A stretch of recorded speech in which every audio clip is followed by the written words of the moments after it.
Guys, serem banget. Setelah ngebantuin lahiran, si dukun beranak ini nggak boleh ngeliat ke belakang karena ternyata yang dia bantu lahiran itu adalah, jadi ceritanya si nenek-nenek ini didatengin om-om saat tengah malam. Kata om itu istrinya mau lahiran, jadi dia meminta nenek ini datang ke rumahnya untuk ngebantuin istrinya lahiran. Tapi si nenek ini ngerasa ada yang aneh karena si om ini jalannya tuh cepet banget. Bahkan pas sampai di rumah si om ini, dia ngerasa nggak ada rumah sebesar itu dan sebercahaya itu di kampung dia. Di situ dia udah mulai merinding kan tapi rasa penasaran dan merindingnya itu hilang seketika ketika ngelihat perempuan ini udah kesakitan. Setelah dia bantuin, dia mau pulang, si om ini bilang, "Nek, makasih ya, tapi kamu harus pulang dan syaratnya kamu nggak boleh nengok ke belakang." Tapi rasa penasaran si nenek ini bergejolak akhirnya dia memilih untuk melihat ke belakang. Dan pas dia lihat ke belakang, ternyata rumah itu berubah jadi kuburan karena ternyata yang dia bantuin tadi itu bukan manusia. Guys, cowok ini nekat netesin jeruk nipis ke tempat kecelakaan anak kecil. Jadi ceritanya si cowok ini lagi asik makan es krim kan. Nah, di seberang jalan dia ngeliat ada anak kecil lagi ngeliatin dia makan es krim. Karena dia kasihan ngeliat anak kecil itu dan dia pengen berbagi,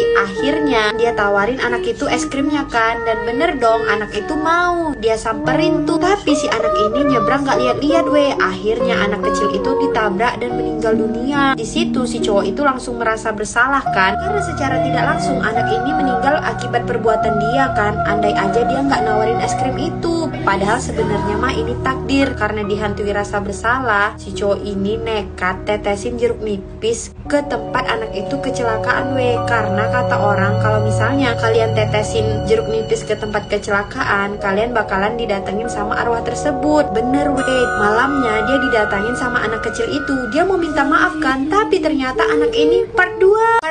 Setelah membunuh anak kecil, cowok ini tetesin jeruk nipis di tempat kejadian pembunuhan. Setelah anak itu kecelakaan karena perbuatan dia merasa bersalah. Akhirnya dia tetesin tuh jeruk nipis, berharap dia bisa ketemu arwah anak itu, dia bisa minta maaf. Setelah dia netesin jeruk nipis itu, dia didatengin sama hantu anak kecil tadi Terus si anak itu ngajak dia keluar ke tempat kecelakaan tersebut. Nah, di tempat itu ada tergeletak es krim kan, diambil tuh sama si cowok ini. Dia berharap setelah ngasih es krim itu dia bakalan dimaafin sama anak kecil ini. Tapi ternyata pas dia ambil es krim itu dan dia mau kasih ke anak itu, terus dia udah bilang maaf, anak ini jahat banget dia sengaja ngejebak cowok itu dengan es krim itu supaya cowok itu berdiri di tengah jalan. Dan seketika cowok itu ditabrak sama truk meninggoy deh cowok itu. Ternyata yang datang itu bukan arwah si anak kecil itu, tapi iblis yang menyerupai anak itu dan ngebunuh si cowok ini. Guys, karena nggak ngasih coklat di hari Valentine, cowok ini akhirnya dibunuh sama pacarnya. Serem banget kan? Jadi ceritanya si cewek ini lagi nungguin pacarnya kan.